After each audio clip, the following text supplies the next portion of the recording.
이진우의 기센 부동산 본격적으로 시작하겠습니다.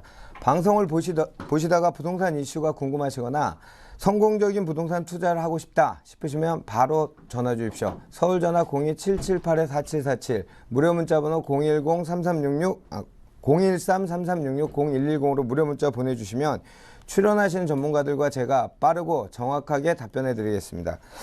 오늘은 지난주에 이어 계약은 상식대로 하는 것이 아니고 재판에도 이길 수 있는 계약을 해야 한다라고 말씀하시며 책도 내신 분입니다. 채움의 김동희 대표를 모셨습니다. 안녕하십니까? 안녕하십니까?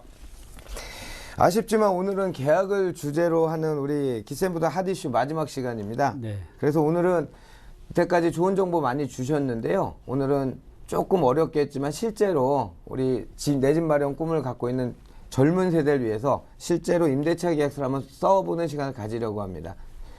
한번 시작해 볼까요? 네. 오늘은 이제 그 아파트 임대차 계약서를 한번 이제 작성해 보겠습니다.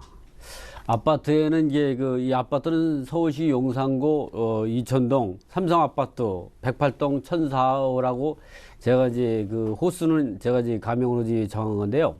이 아파트에는 이 아파트 전세 계약서를 작성하는데 이 아파트는 그 소유자가 홍길동입니다. 그리고 이제 그 임차하고자 하는 사람은 이돈영입니다. 제가 지금 재밌게 그 가명을 이제 정해봤는데요. 이런 아파트 임대차 계약했을 때 우리가 이제 그 계약을 하기 전에 확인할 사항이 있는데 확인하고 그리고 임대인과 합의할 사항이 있습니다. 그 첫 번째, 임차를 아파트를 방문해 가지고 주변 현황과 아파트에 수선할 내용이 있는가를 확인하는 겁니다. 아파트를 이제 실제 방문해 가지고 아파트가 내가 거주해서 임차하기가 적당한 크기나 편리시설을 갖춰 있는지, 주변에 그 편의시설들을 이제 확인하고, 또 자녀분이 있으면 학교 시설 등을 이제 그 확인한 다음에 주거 아파트 내부에 있어서 수리할 부분이 있는가를 확인합니다. 이 아파트를 이제 그 확인해 봤더니 임대인이 장기간 이제 수선하지 않고 살고 있어 가지고 파손된 싱크대와 노후화된 보일러를 새 곳으로 교체해 달라고 요구했고요. 파손된 발코니와 창문이 시건장치와 욕실이 수도꼭지 등이 고장이 나서 이제 그 보수할 것을 요청했습니다. 그래서 임대인이 수선해 줄 것에 동의했고, 다음은 이제 그 임대인이 오래 살다 보니까 도배를 하지 않아 가지고 도배가 너무 지저분해서 그 도배를 요구했더니 전세로 살 때는 그 임대인이 하지 않고 임차인이 하는 거라고 주장을 하길래 그러지 말고 공동으로 이렇게 그 도배를 좀 하는 거로 해서 그렇게 하기로, 그런 내용들을 이런 내용이 합의가 되면 반드시 계약서 특약사항에 명기해 두어야만 나중에 다툼이 발생하지 않습니다. 근데 대표님, 우리가 그 임대차 지금 말씀하신 거예요. 싱크대, 보일러, 시건장치, 수도꼭지, 도배 이렇게 많은데 네. 그 해당 집의 수선에 관해서는 전세하고 월세하고 그 주체가 다르죠? 네, 좀 다릅니다. 설명 좀 부탁드릴게요. 원래는 이제 그 뭐 다르다고 표현하는 건 좀 잘못된 표현인데, 우리 그 중개 실무에서 오래된 관행으로 돼 있죠. 예. 어떻게 해야죠? 전세로 할 때는 예. 임차인이 그 도배를 하는 거로 지금 좀 기정사실화 돼 있고, 예. 월세로 살 때는 그 임대인이 해주는 거로. 도배는요? 예, 그렇지만 그게 뭐 어떤 정리화된 건 아닙니다. 근데 합의를 그냥 보는 과정이겠네. 그렇습니다. 좋습니다. 그러면 계속해서 임대차 계약서 작성법에 대해 설명해 주시죠. 네. 예, 다음은 이제 그 아파트가 누가 살고 있냐가 중요한데, 물론 이 아파트는 이제 임대인이 거주하고 있는 그런 문제 없지만, 일반적으로 아파트에는 임대인이 거주하느냐 임차인이 거주하느냐에 따라서 좀 조금씩 다릅니다. 또 이 다음은 아파트의 매매와 전세 시세를 확인해야 되는데, 잘못하다가 보면 그 시세를 잘못 파악해 가지고 전세 보증을 갖다가 높게 이게 평가해 가지고 보증금을 떼이는 경우가 있어서 우리가 아파트의 매매 시와 전세 시세를 정확히 파악해야 하는데, 문제는 뭐냐면 부동산 중개업소 사무실에서 이 계약서를 작성하더라도 주변 부동산을 통해서 확인하는 방법이 중요합니다. 몇 군데 이렇게 확인을 해서 평균치를 내야 되겠죠. 그렇습니다. 그래야만이 그 잘못 계약서를 쓰는 데서 면할 수가 있죠. 다음은 이제 임차인이 특별법으로 보호받을 수 있는지, 아니면 보호를 받을 수 없느냐에 따라 달라지는데요. 보통 주택인 경우는 이제 대학 요건만 갖추게 되면 보호를 받을 수 있고, 상가 같은 경우는 3억까지인데 내년 2014년 1월부터 법이 개정돼 가지고 4억까지는 환산보증, 즉 보증금 플러스 월세 곱하기 100을 하면 환산보증이 나오는데 그 4억이 되면 상가임대차법의 보호를 받습니다. 이런 사람들은 대학 요건만 갖추게 되면 이제 대학력과 경매당에도 우선 변제권을, 배당 요구에서 우선 변제 받을 수 있는 권리를 갖게 되는 거죠. 김동희 대표님, 우리가 이제 상식적으로 이제 다 아실 텐데, 네. 주임법, 주택임대차 보호법상 대항 요건이 무엇인지 다시 한번 확실하게 짚어주시고 넘어가는 게 좋을 것 같습니다. 네. 우리가 이제 대항 요건은 등기를 하지 않고도 임차인에 대항력을 주는 제도인데요. 예. 주택인 경우는 주민등록과 주택인도입니다. 법적으로는. 즉 우리가 전입신고를 하면 주민등록부에다 등재를 하기 때문에 공적인 기관에서는 주민등록이라 하지만 우리 임차인 입장에서는 전입신고라고 보시면 됩니다. 주택인도는 그 집에 들어가서 거주하는 거죠. 점유를 하는 겁니다. 예. 그런 두 가지 요건만 갖추게 되면 다음날 오전 0시에 대항력이 발생하게 되는 거죠. 그리고 우리가 또 괜히 이렇게 보면 어려울 것 같은 서류가 바로 이제 등기부등본, 특히나 이렇게 좀 길면 우리 네. 잘 모른다고 생각을 하기 쉽거든요. 등기부등본에 대해서 열람하는 방법 좀 설명해 주세요. 네, 등기부등본은 대법원 이제 홈페이지에 들어가서 예. 인터넷으로 열람할 수가 있습니다. 열람료는 700원이고 제출료는 발급료는 1,000원에 수수료만 내면 되고요. 이러한 등기부는 아파트 등기부가 있고 토지와 건물이 별도로 되어 있는 단독 다가구와 같은 이제 등기부를 확인할 수 있는데, 아파트 등기부는 건물 등기부만 확인하면 됩니다. 계속해 보면 아파트 등기부 등본에는 이제 표제부가 2개가 있습니다. 표제부 첫 번째 표제부는 한 동 전체에 대한 땅 면적과 건물 연면적이 표시되는 거고요. 두 번째 표제부는 그 전유 부분, 각 호수에 대한 건물 면적과 대지권이 표시가 되는 겁니다. 특히 유의할 것은 대지권 표시란인데요. 예. 대지권 표시란이 없을 때에는 대지권 미등기가 돼가지고 대지에 대해서는 권리를 주장하지 못하고 이 건물에서만 권리를 주장해서 임차보증을 뗄 수가 있는 거죠. 시청자 여러분, 저희 저번 시간에 했던 겁니다. 대지권의 표시란이 없으면 대지권 미등기가 되는 겁니다. 그렇게 되면 혹시 문제가 생겼을 경우에 대지에 대한 권리, 그러니까 내가 지분이 하나도 없는 거죠. 건물에만 지분이 있는 거니까 그거는 반드시 유의하시기 바랍니다. 계속해 주시죠. 또 대지권이 미등기가 아니고 대지권 등기가 있더라도 우측에 예. 토지별도 등기가 있는가를 확인해 봐야 됩니다. 토지별도 등기까지. 네. 다음은 이제 표제부는 이제 끝이 났으니까 다음은 이제 등기부는 표제부 각구 을구가 있는데요. 표제부는 종전에 설명한 것 같고요. 각구는 이제 소유권에 관한 사항이나 소유권을 제한하는 사항이 등기되어 있고, 을구는 저당권에 관한 등기가 되어 있습니다. 그래서 각과 을구를 확인해 가지고 소유권을 제한하는 사항이 있다면 임대차 계약을 썼다라고 하더라도 그 보증금을 안전하게 지킬 수가 없습니다. 또 을구에 담보물권 설정되어 있다 그러면 그 담보물권이 임차인보다 선수리가 되기 때문에 임차인 보증을 떼게 되는 거죠. 이런 부분들을 확인하고 임대차 계약서를 써야 합니다. 예. 다음은 이제 이러한 등기부를 확인했다면 누구와 임대차 계약서에 완벽한 보호를 받을 수 있는가를 문제인데요. 등기부 등본상에서 각구에 보면 소유자가 누군가가 나옵니다. 그때 마지막으로 소유권 이전 등기한 사람이 소유자고요. 이렇게 계약은 등기부상이 소유자와 임대차 계약을 쓰면 적법하게 보호를 받을 수가 있는 겁니다. 시청자 여러분, 등기부 등본을 보실 때 각구의 맨 마지막에 있는 소유권 이전이 된 명의인이 바로 현 소유권자입니다. 그러니까 그 사람하고 계약을 하면 적법한 임대인의 권리를 갖고 있는 사람이니까 보호를 받을 수 있다는 얘기였습니다. 그렇죠? 네, 그렇습니다. 계속해 주시죠. 네.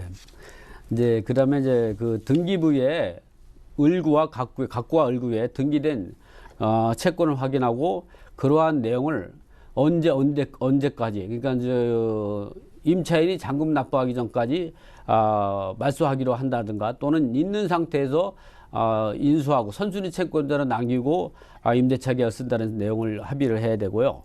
또 등기부에 소유권을 제한하는 권리 등이 있다면 그런 부분들은 이제 반드시 특약서에다가 명기해 가지고 임차인이 잔금을 지불하기 전까지 예. 말소하는 조건으로 특약성에다 명기해둬야 합니다. 또 하나 중요한 문제는 이제 그 등기부를 확인해가지고 소유자를 확인했다고 하더라도 그 등기부상 등기된 내용하고 건축물 대장상 등기된 내용이 일치하는가를 봐야 됩니다. 그 일치하지 않는다라면 그 등기부당에서 그 주소나 면적이나 지목 같은 부분들은 대장이 우선하는 거고요. 이 권리에 관한 내용은 등기부가 우선하게 됩니다. 그럼 그 정정은 누가 해야 되는 겁니까? 그거는 이제 중개업자가 해야 되는 겁니까? 이제 중개업자가 이제 그 계약을 한다면 중개업자가 그런 내용을 하겠죠. 그러니까 건축물 대장하고 등기부등본하고 상의할 때 그 면적이나 이런 구조적인 문제는 대장이 우선해서 정정을 하면 그렇습니다. 되고 그 권리에 관한 상의할 경우에는 등본을 우선하면 된다는 말씀이시죠? 네, 문제는 근데 그러한 부분들을 정확히 확인 안 하고 계약서 쓰는 사례가 가끔 발생해서 그럼요. 네, 예. 그래서 지금 임차 주택이 경매 당해가지고 예. 임차 보증을 떼는 사례가 많습니다. 그런 네, 제가 얼마 전에 낙찰받은 것도 그런 사례입니다. 중요한 문제군요.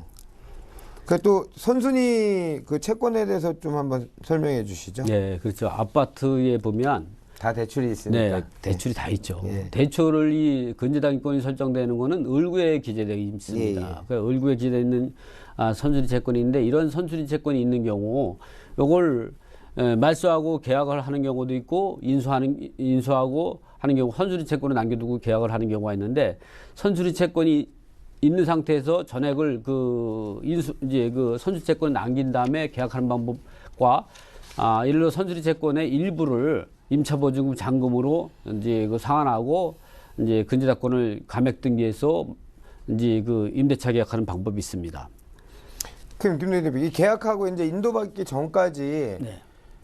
근데 임대인이 그 의무를 해태해갖고 문제가 생겼어요. 그러면 손해배상, 계약 해제 가능합니까? 네, 그런 부분 때문에 우리가 보면 위약금 제도와 그 해약금과 위약금 제도 같은 걸 두게 되는 거죠. 해약금과 위약금 제도. 네. 그다음에 조세나 이 공과금 채권 이런 것들도 표시가 됩니까, 등기부에? 예, 등기부에 나타나지 않습니다. 그런 건 어떻게 확인하죠? 그래서 국세지법에서는 임대인이 동의를 얻어가지고 임차인이 그 확인할 수 있는 법 조항이 마련됐는데도 불구하고 그런 것들을 임차인이 확인하기 어려우니까 임대차 계약서 때는 공인중개사분들이 좀 수고스럽더라도 반드시 그 국세 완납증명서와 지방세 완납증명서를 갖다가 임대차 계약서에다가 첨부하도록 좀 주의를 기울여서 임대차 계약서를 작성해야 합니다. 이거는 중개업자분들이 꼭 하셔야 되겠네요. 국세 완납증명하고 지방세 완납증명 이걸 떼어야지 그 해당 물건의 그 조세 채권이 없다고 이제 보여주는 거잖아요.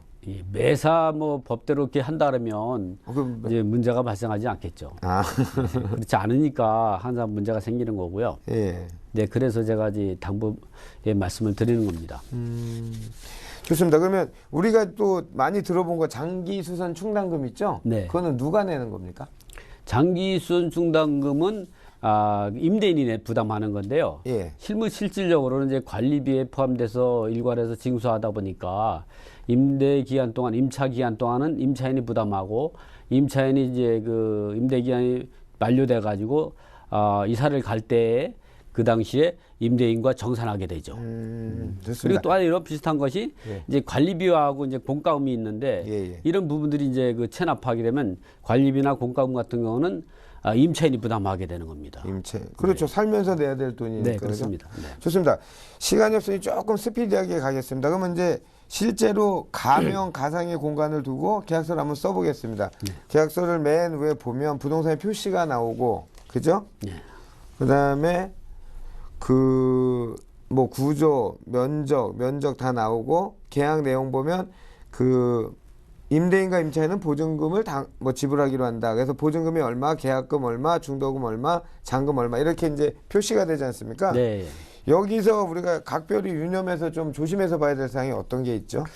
지금 아파트 전세 계약서 쓸 때 보면 그 부동산이 표시라는 부동산 표시라고 그래가지고 계약서의 맨 앞에 있는 부분인데요. 그때는 소재지나 토지나 건물 면적, 임대할 부분들 이런 부분들이 명시되어 있는데 이런 것들은 건축물 대장을 보고 기재해야 됩니다. 그리고 이 건축물 대장대로 전입신고를 마쳐야만이 주택임대차법의 보호를 받을 수 있습니다. 또 같아야 된다는 얘기죠? 네, 그렇습니다. 이거는 아. 등기부하고 일치하면 안 되고요. 반드시 건축물 대장하고 확인해야 합니다. 아, 예, 예. 두 번째는 그 아파트에 전세보증금을 갖다가 지급하는 방법인데, 이 아파트는 이제 전세보증금이 갖다가 2억이니까 계약할 때 2억의 10%인 그 2천만 원 하고, 이제 중도금 뭐 임대차 전세계약서에서는 중도금을 지급하지 않는 경우가 많으니까 이제 잔금은 이제 그 1억 8천만 원을 갖다가 이제 그 2013년 3월 30일에 지불한다고 하고 임대차에 썼습니다. 그 다음에는 보면 그 계약 내용 다음에 보면은 그 아파트에 임대차 계약했을 때 그 2조부터 10조가 있습니다. 아, 2조부터 네, 계약서를 보면 2조부터 10조가 있는데요. 이제 화면에서 보실 수 있을 겁니다. 그 2조부터 10조 내에 보면 주택 인도와 인도 및 존속 기간 또는 용도 변경 및 전대 그리고 계약이 해제. 계약이 해제라는 거는 그 본인 스스로 해약금을 지급하고 계약을 해제할 수 있는 그런 규정이고, 저건 위약금에 관한 규정이 아닙니다. 그다음에 6조는 채무 불이행과 손해배상이라는 제도가 있는데, 저거는 위약금 조항입니다. 위약금 계약을 문제. 상대방이 깼을 때 내가 청구할 수 있는 금액이 되겠죠. 그다음에 이제 제7조는 계약이 해지입니다. 계약이 해지는 계약기간이 만료됐을 때 계약을 이제 해지할 수 있는 거고, 계약기간이 종료는 임대차 기간이 종료되는 걸 말하고, 중개수수료, 그다음에 중개대상물 확인 및 설명서 교부 등으로 이제 하게 되는 거고요. 다음은 이제 이런 부분들은 이제 요걸 갖다 우리가 뭐라고 말하냐면 이제 그 부동 문자로 된 계약 내용에 대한 합의라고 합니다. 이게 아주 중요한 부분인데요. 부동 문자로 된 계약 내용에 대한 합의는 제가 좀 조금 읽어보겠습니다. 계약서에 부동 문자로 인쇄되어 있는 내용에 대해서 합의한 바 없다고 상대방이 주장하면 다툼이 발생함으로 떠서 이것이 무효가 될 수 있습니다. 그래서 이런 내용을 특약상에 명기해 두는 방법이 좋습니다. 그래서 이제 특약상을 그래서 이런 부분에서 보면은 제1항에 특약상 제1항에다 제가 이런 내용을 두었습니다. 본 계약은 위 부동 문자로 된 계약 내용에 합의하고 위 아파트는 계약 시 현실 상태로 임차인에게 인도하기로 한다. 이 내용은 위약금 조항이라든가 이 해약금 조항들 같은 걸 갖다가 부동 문자로 됐기 때문에 내가 알고 합의한 법 없다고 그래서 무효를 주장해 가지고 사실은 위약금을 갖다가 청구하지 못하게 되는 사항이 있어서 이런 내용을 먼저 넣었고요. 두 번째는 이제 좀 전에 제가 얘기했듯이 임대인과 고장난 발코니, 창문이 시건장치 이런 거 욕실, 수도공치 같은 부분들은 특약서에 명기해둬야 합니다. 그리고 임대인과 공동으로 해서 도배비를 부담하기로 했다는 부분도 이제 명기해둬야 되고요. 다음은 이제 그 임대인이 아파트에 2011년 설정된 신한은행 융자금 2억 원은 채권 2억 4천만 원 중에서 1억 원은 보증금 잔금으로 상환하고 등기부에 채권 세고를 1억 2천으로 채권 원금 1억 원으로 감액 등기하기로 한다. 이런 내용을 또 명기해 두면 좋고요. 자, 대표님, 저희가 지금 이제 중요한 거는 네. 그걸 원래는 시간을 굉장히 많이 하려 해서 이제 실제 쓰면서 하는 게 제일 좋은데, 네. 방송인 관계로 네. 여기까지 하고요. 네. 제일 중요한 건 이제 계약 완료 후에 임차인이 지켜야 될 부분, 요거 하나만 좀 짧게 좀 설명해 주세요. 계약 후에. 네, 계약 후에 우리가 이제 계약서를 썼으면 이 잔금을 지불하기 전에 반드시 등기부를 다시 확인해 가지고 이상이 없을 때 또는 특약서에 약속된 게 모두가 이행이 됐을 때 확인하고 잔금을 꼭 지급하고, 다음은 이제 잔금을 지급했다고 하면 대항 요건 주택임대차법상 보호를 받기 위해서 대항 요건을 갖춰야 합니다. 즉 주민등록과 전입신고와 그리고 계약서의 확정 일자를 반드시 받아 놔야만이 내 임차보증을 안전하게 지킬 수가 있는 거죠. 좋습니다.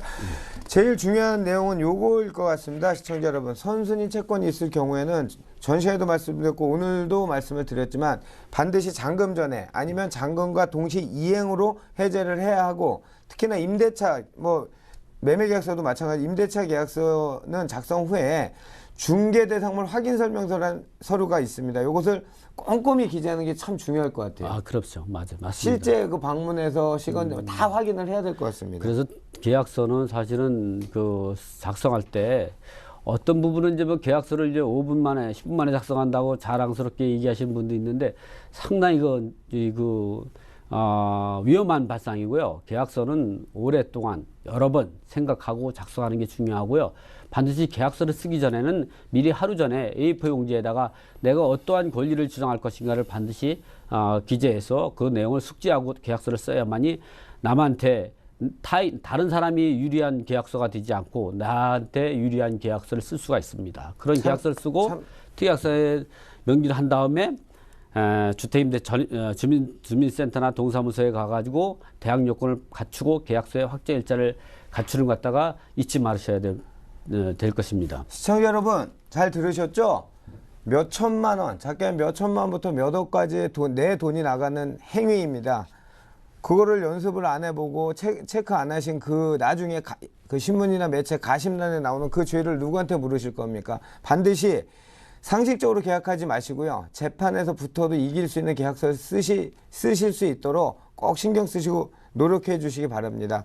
오늘도 우리 실생활에서 너무도 유용한 계약에 관한 마지막 정보, 마지막까지 좋은 정보 주신 우리 체험의 김동희 대표 감사드립니다. 네, 고맙습니다.